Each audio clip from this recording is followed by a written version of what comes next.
Olá, quarto ano. Hoje, quinta-feira, dia 20 de maio, estamos aqui para a nossa aula da disciplina de História, tá? E já que nós estamos, né, na semana que vocês pegaram as provas para que pudessem fazer, né, na casa de vocês, então nós vamos fazer uma revisão, tá certo? Sobre essas provas. E os conteúdos das provas de vocês foram os primórdios da humanidade, né? E as fontes e fatos históricos, né? Foram os conteúdos lá do comecinho da unidade, tá? Então, hoje, a gente vai relembrar um pouco o que é isso, né? O que é uma fonte histórica, o que é um fato histórico, como surgiram, né? Segundo as teorias, como surgiram os seres humanos, certo? Então, a gente vai falar um pouco hoje, né? Sobre isso para que vocês possam relembrar e assim ajudar vocês a responderem as provas, né? Quando a gente começou a estudar sobre os primórdios da humanidade, no livro de vocês, né, traz até a questão dos fósseis. Os fósseis, eles são muito importantes para a história, né? Porque através desses fósseis a gente pode saber seres vivos que existiram há muito tempo. E, inclusive, até pelos fósseis, né, os estudiosos, eles conseguiram saber como eram os primeiros seres humanos, bem antes da gente, né, lá no passado mesmo, tá? E quando a gente fala em fósseis, fósseis são vestígios, tá, de seres vivos. Podem ser vestígios de animais, vestígios de plantas. Então, tudo isso aí, plantas antigas, né, que não existem mais, animais também antigos que não existem. Então, tudo isso aí ajuda, inclusive, aos historiadores saberem como era a população na época, como era o clima na época. E um animal que representa muito bem essa questão dos fósseis são os dinossauros, não é? Muitas coisas sobre o nosso passado a gente sabe devido ao estudo desses fósseis de dinossauros, né? E uma coisa interessante de se falar é que os historiadores, eles observaram, né, os ossos desses animais, então eles viram os tamanhos desses ossos, inclusive até as pegadas, né, desses animais, eles estudaram também. Então, muitos descobriram que existiam vários tipos de dinossauros, né? Alguns dinossauros se alimentavam, por exemplo, de uma determinada árvore, né? Então, eles conseguiram estimar, né, mais ou menos ter uma noção do tamanho do dinossauro.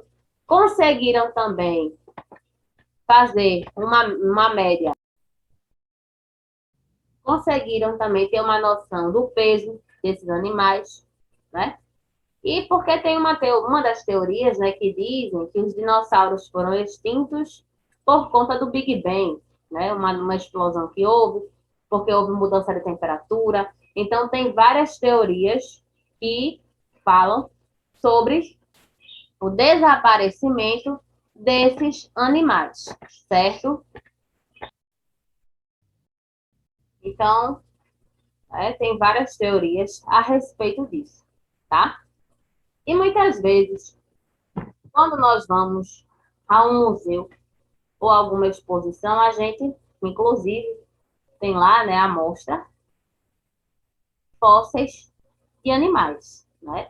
Então, isso aí é bom porque a história nos ajuda um pouco a compreender nessa questão dos por que tiveram determinados acontecimentos, né? E também temos as pinturas rupestres, né? Pinturas rupestres ou arte rupestre, como algumas pessoas falam, são as pinturas, né, que os homens faziam, os pré-históricos, faziam nas paredes das cavernas.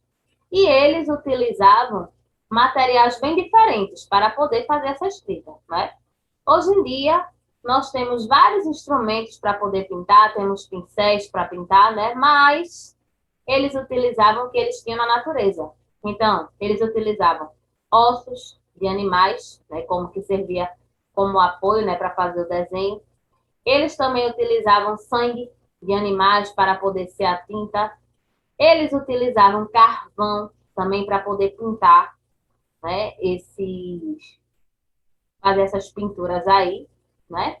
E essas pinturas também ajudaram muitos historiadores a compreender como as pessoas viviam na antiguidade, tá? Então, chegaram a uma conclusão que os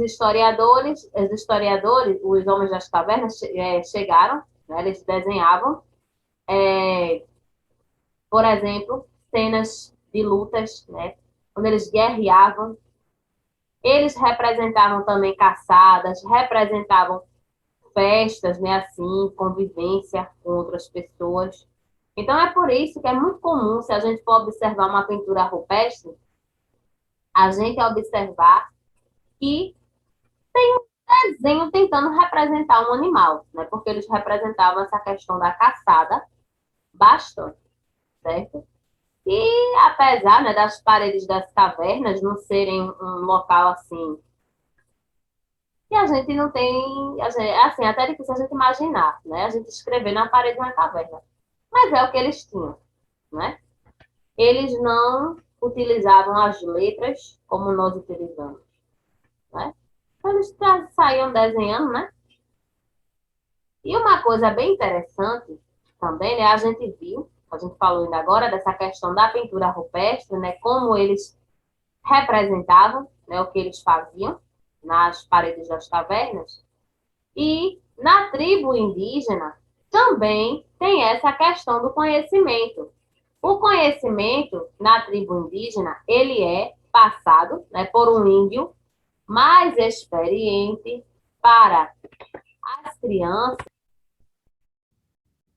crianças, e até para outros índios mesmo da tribo, tá? Então, ele é passado de uma forma oral, né, ou seja, de uma forma falada, né? Que isso é o que a gente chama de tradição oral. Então, aquele índio, ele conta, né, suas experiências, conta seus conhecimentos aos outros indígenas, tá? E as crianças, né, elas aprendem muito com isso, ouvindo e observando o que os adultos, né, o que os índios mais velhos fazem na tribo. Então, os índios, né, mais novos, as crianças, elas aprendem muito com isso, né? Com essa questão da observação da tribo, tá? Do que os índios mais velhos fazem e também do que eles falam, certo? Então, nós temos também, para poder compreender a história, os objetos arqueológicos, né? Esses objetos, eles são objetos raros, né? Não são mais utilizados, na verdade. E muitas vezes, quando nós vamos aos museus, nós vemos esses objetos. E às vezes a gente até se pergunta, né? Nossa, para que é que as pessoas utilizavam isso? Então, são objetos, né, que outras pessoas, né, bem antes da gente, utilizaram. Então, inclusive no livro de vocês, tem até o desenho, né? Hoje em dia, nós temos o ferro de passar roupa, né? Temos o ferro que a gente simplesmente liga na tomada e temos aquele ferro que a gente usa, que é o ferro a vapor, né? A gente coloca água para poder passar roupa. Mas antigamente o ferro, ele era, né? A pessoa tinha que esquentar o carvão, botar nele para poder passar. E antes disso, as pessoas também utilizavam até latas com carvão dentro, para poder passar na roupa, né? Então a gente vê também que alguns objetos eles mudaram com o tempo também, tá?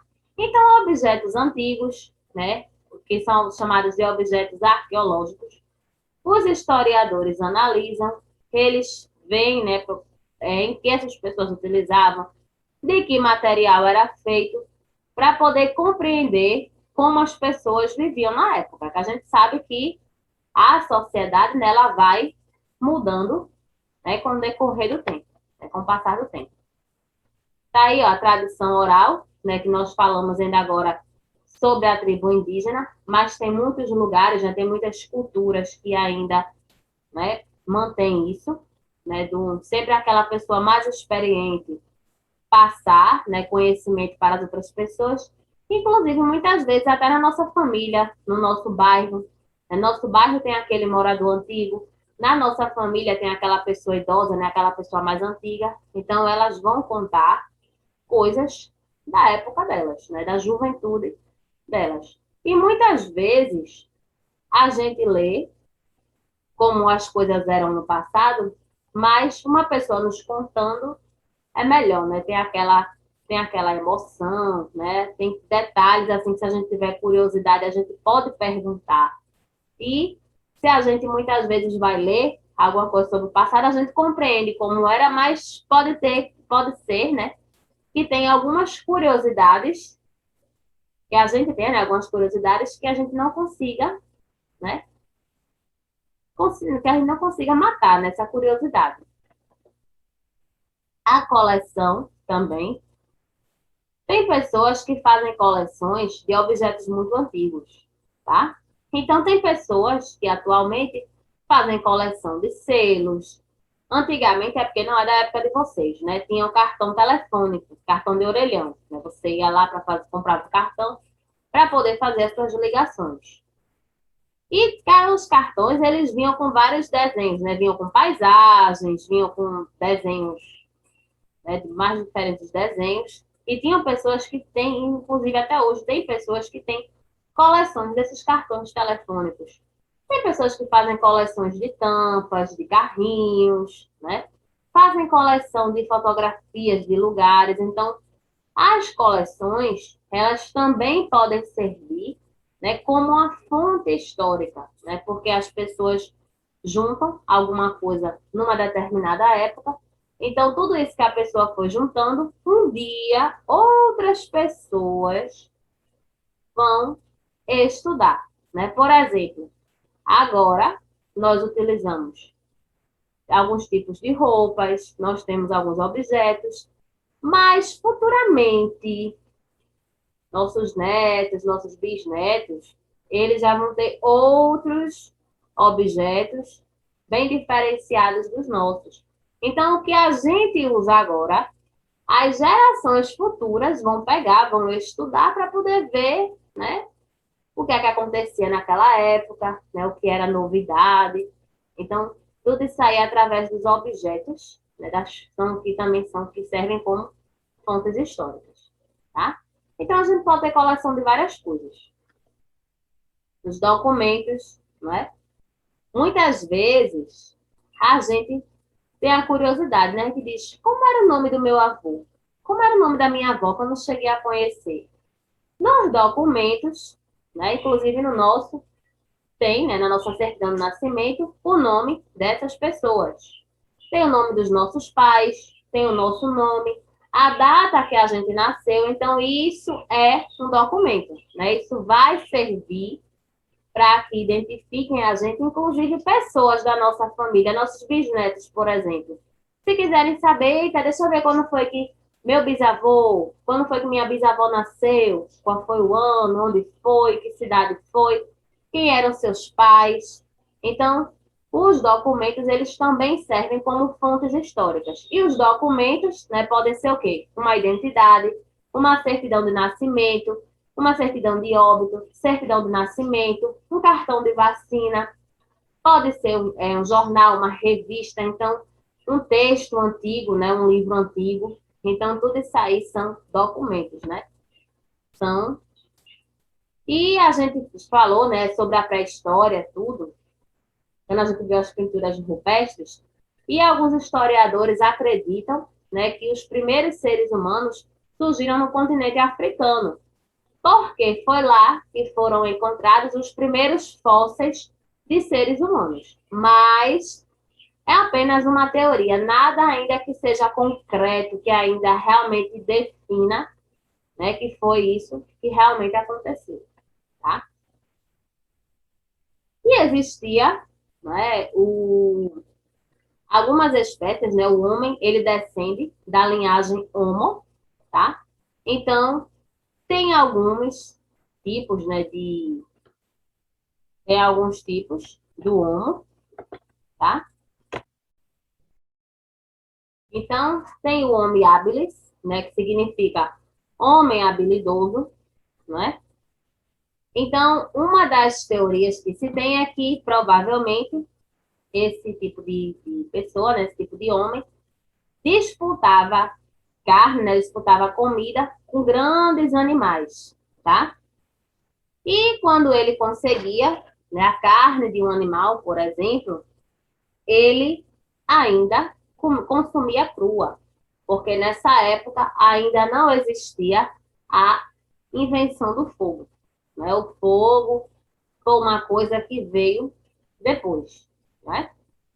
Então, vocês têm, ó, na página 7 tem até assim, ó.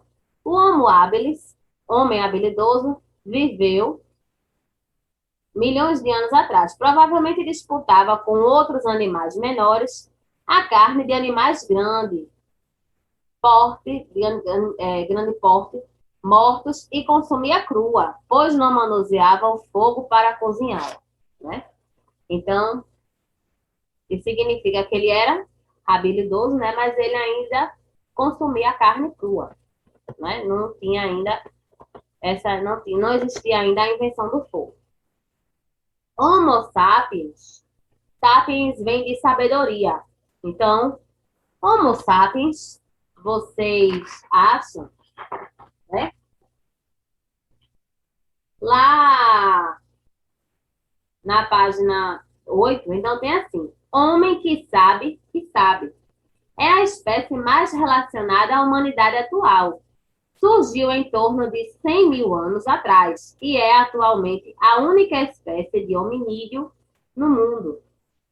De suas conquistas, a maior de todas foi desenvolver a comunicação que se dava por meio de pinturas, esculturas e desenhos. Inclusive, aquelas pinturas que nós vimos a foto agora há pouco, né, das paredes das cavernas. Né? Então, foi através daí, né, que o homem foi desenvolvendo essa comunicação e ele fazia seus desenhos nas paredes das cavernas, tá? Homo erectus, que significa homem ereto, tá? Então isso aí, né, significa o quê? Homem ereto. Aí vocês têm lá na página 7, ó. Habitou a Terra por volta de milhões de anos atrás, possuía a cabeça e a coluna alinhadas perfeitamente, como o ser humano atual, vivendo organizado em pequenos grupos, fazia diferentes tipos de instrumentos mais avançados que o Homo habilis. Acredita-se que foi essa espécie que descobriu como manusear o fogo. E o fogo foi uma grande invenção, né? Porque o homem, ele passou a perceber que ele poderia assar, né, a carne dos animais e que ele também poderia se aquecer no frio e que à noite ele também poderia iluminar o ambiente que ele estava. Então, o fogo foi uma grande invenção também para a sociedade, tá? Inclusive, acredita-se que antigamente o ser humano ele andava ele era quadrúpede, né? Ou seja, ele andava de quatro, como alguns animais, né, que nós temos, por exemplo, o cachorro, o gato, né, que anda de quatro. Mas o ser humano ele foi percebendo que ele gastava muita energia dessa forma. Então foi quando ele, aos poucos, ele foi se equilibrando até ficar numa postura ereta como a nossa, né? Que nós andamos em pé. Atualmente, nós seres humanos somos o quê? Bípedes, porque nós andamos com as nossas duas pernas, tá? Então, os historiadores, né, têm um papel muito importante porque eles investigam, eles vão atrás de tudo né? Todo tipo de objeto, textos antigos, pegadas, né? Tudo eles estão ali investigando para que a gente possa entender, por exemplo, o porquê é que a sociedade é desse jeito agora. Como as pessoas viviam, por exemplo, há 100 anos atrás, há 1 milhão de anos. Então, tudo isso aí são funções dos historiadores. E, né, nós vimos que as fontes históricas, né, são os objetos utilizados, né, para que os historiadores possam descobrir, né, coisas sobre o passado. E nós temos também os fatos históricos, né, que são aqueles acontecimentos que alguns aconteceram há muito tempo e outros não. Então, atualmente, nós podemos dizer que o casamento é um fato histórico, uma formatura é um fato histórico, né? Porque um dia foi um acontecimento da vida da gente, e um dia, né, vai servir como um fato histórico, né? Como alguém vai querer saber, tudo mais, tá? Então, hoje a gente fica por aqui, tá certo?